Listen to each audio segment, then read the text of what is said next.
Hello everyone, my name is Sachin Rathod and you are watching Action Academy. So you can see friends, I am at my farm and यहाँ पर मैं आया था तो मैंने सोचा कि क्यों ना कोई एक वीडियो लेक्चर बनाया जाए आप लोगों के लिए। तो आज की वीडियो में मैं आप लोगों के साथ प्रैक्टिकल इंग्लिश शेयर करने वाला हूँ। आज का वीडियो बड़ा इंटरेस्टिंग होगा, आप इस वीडियो को एंड तक देखिए। आज की वीडियो में हम बात करने वाले हैं देयर के बारे में। THERE देयर, एक छोटा सा वर्ड लेकिन जिसके बहुत सारे यूजेस हैं इंग्लिश में। आज मैं आपको प्रैक्टिकल एग्जाम्पल देकर फार्म पर बताने वाला हूँ कि आप किस तरीके से डेली यूज़ में देयर का यूज़ कर सकते हैं और अपनी इंग्लिश को इम्प्रूव कर सकते हैं। सो फ्रेंड्स चलिए फटाफट वीडियो को स्टार्ट करते हैं। सो फ्रेंड्स देयर का यूज़ नॉर्मली दो तरीके से होता है। हम दो तरीके से देयर का यूज़ कर सकते हैं। देखिए, देयर का एक्चुअल मीनिंग यदि आप हिंदी में निकालेंगे तो उसका होता है वहाँ। देयर मतलब वहाँ, हियर मतलब यहाँ होता है, आपको बताओ। तो देयर का मतलब होता है वहाँ, लेकिन पहला जो इसका यूज़ है जिसमें किसी के होने की बात हम बताते हैं तो हम देयर का यूज़ करते हैं। या फिर आप ऐसा समझें कि यदि किसी सेंटेंस में सब्जेक्ट नहीं है तो उस सब्जेक्ट के लिए हम देयर का यूज़ कर लेते हैं एज अ सब्जेक्ट। आपको ऐसे नहीं समझ में आएगा, मैं एग्जांपल बताता हूँ। जैसे मान लीजिए ये मेरे पीछे एक ट्री है, तो you can see the tree, okay, papaya tree is there.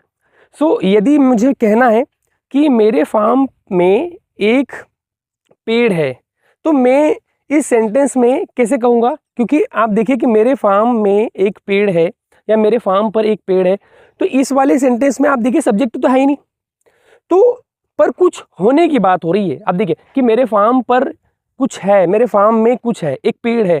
तो इस कंडीशन में आप खुद देखिए कि सेंटेंस आप देखिए कि मेरे फार्म में एक पेड़ है, तो इस सेंटेंस में आपको सब्जेक्ट नहीं मिल पा रहा है। तो इस कंडीशन में जब सब्जेक्ट नहीं है सेंटेंस में और आपको कुछ होने की बात बताना है, क्योंकि यहाँ पर हम होने की बात क्या बता रहे हैं कि एक पेड़ है, तो मैं कहूँगा there is a tree in my farm, there is a tree in my farm. तो ये जैसे ये रहा हमारा tree, there is a papaya tree in my farm. तो ये हो गया एक, ये है एक सिंपल सा फंडा देयर का कि सब्जेक्ट नहीं है, कुछ होने की बात बताना है, तो you can use their word. तो अब देयर इज होता है एक और एक होता है देयर आर। सिंपल सा फंडा है, तो बहुत सारे स्टूडेंट्स आप पहले से पता होगा कि इज सिंगुलर के लिए लग जाएगा, आर प्लूरल सब्जेक्ट्स के लिए लगता है। तो यदि मुझे कहना है कि मेरे फार्म में बहुत सारे पेड़ हैं तो मैं कहूँगा there are many trees in my farm. तो देयर आर मतलब एक से ज़्यादा, there are some cows in my farm, कुछ गायें हैं मेरे फार्म पर। तो इस तरीके से जब मुझे बोलना है तो मैं क्या लगा दूंगा, देयर आर। तो प्लूरल के लिए लग जाएगा देयर आर और सिंगुलर के लिए लग जाएगा देयर इज। तो जैसे मुझे और भी यहाँ पर देखो देखो लिखा है, वो देखो आप देख सकते हैं। तो there is a dog in my farm, there is a bike in my farm, there is a house, there is a house in my farm. तो इस तरीके से, तो ईज क्यों लगा है, एक सिंगुलर है इसलिए मैंने क्या लगा दिया, ईज लगा दिया। लेकिन प्लूरल होंगे तो क्या लगा देंगे हम, आर लगा देंगे। जैसे मान लो मेरे को बोलना है कि there are some pipes, there are some pipes मतलब वहाँ पर कुछ पाइप्स हैं। तो इस तरीके से ओके फ्रेंड्स। सो हमारा देयर का दूसरा यूज होता है कि जब हमको कोई डिस्टेंस पर कोई चीज़ को बताना है कि वहाँ, एज अ देयर का यूज़ हिंदी में हम कहेंगे वहाँ के लिए। जैसे देयर का एक यूज़ होता है कि देयर का मतलब होता है हिंदी में वहाँ।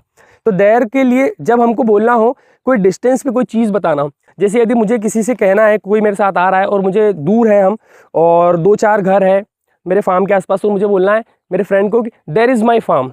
तो देयर मतलब यहाँ पर ये नहीं हुआ कि कुछ होने की बात हो रही है, मैं बता रहा हूँ कि look there is my farm. तो आप जब डिस्टेंस को पॉइंट करते हैं और फिर देयर का यूज़ करते हैं तो उस कंडीशन में क्या होता है कि हम देयर का यूज़ वहाँ के लिए कर रहे हैं, हम ये नहीं बता रहे कि कुछ होने की बात हो रही।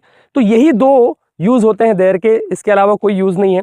जैसे कि मुझे कहना है कि there is look there is a guava tree, look there is a bike, look there is a bike. इस तरीके से जब भी मुझे कहना है, कोई डिस्टेंस में बताना है, तो मैं लुक बोलूँगा और उसके बाद मैं क्या लगा दूंगा कि look there is a lake, there is a well, okay, you can see in my farm there is a well, वहाँ पर कुआं है उस जगह पर। ओके, सो इस तरीके से मैं सेंटेंसेस बनाऊंगा देयर का यूज़ करके। तो आई होप आप लोगों को समझ में आया होगा कि देयर के टोटल हमने कितने, दो यूज़ सीखे। एक तो हम बताना हो कुछ होने की बात, देयर इज़ या देयर आर। दूसरा है कि जब आपको डिस्टेंस पॉइंट कर रहे हैं तो आप देयर का यूज़ काय के लिए करेंगे, वहाँ के लिए कि वहाँ पर कुछ है। जैसे और कुछ सेंटेंस बनाओ, मैंने कहा है कि look there is a chair, look there is a chair, look there is a house. Okay, so इस तरीके से हम सेंटेंसेस बना सकते हैं देयर के। सो आई होप फ्रेंड्स आप लोगों को आसानी से समझ में आया होगा आज, है ना, कि फार्म पर हमने आसानी से देयर का यूज़ सीखा। तो आई होप आप लोगों को वीडियो अच्छा लगा होगा। यदि वीडियो अच्छा लगा तो अपने फ्रेंड्स के साथ शेयर करें, और देर के कुछ सेंटेंसेस आप मुझे कमेंट बॉक्स में बना के बताइए। यदि आप सीखे हैं कुछ आज की वीडियो से, तो देर के 2 सेंटेंसेस, एक तो देर वहाँ के लिए और देर कोई चीज़ के होने के लिए 2 सेंटेंसेस कमेंट बॉक्स में मुझे लिख कर बताइए। और वीडियो को लाइक करना है, चैनल पर नया हो तो सब्सक्राइब करना है। तो फ्रेंड्स मिलेंगे नेक्स्ट इंटरेस्टिंग वीडियो के साथ, तब तक के लिए keep growing, keep learning and we can do it. Tata, bye bye.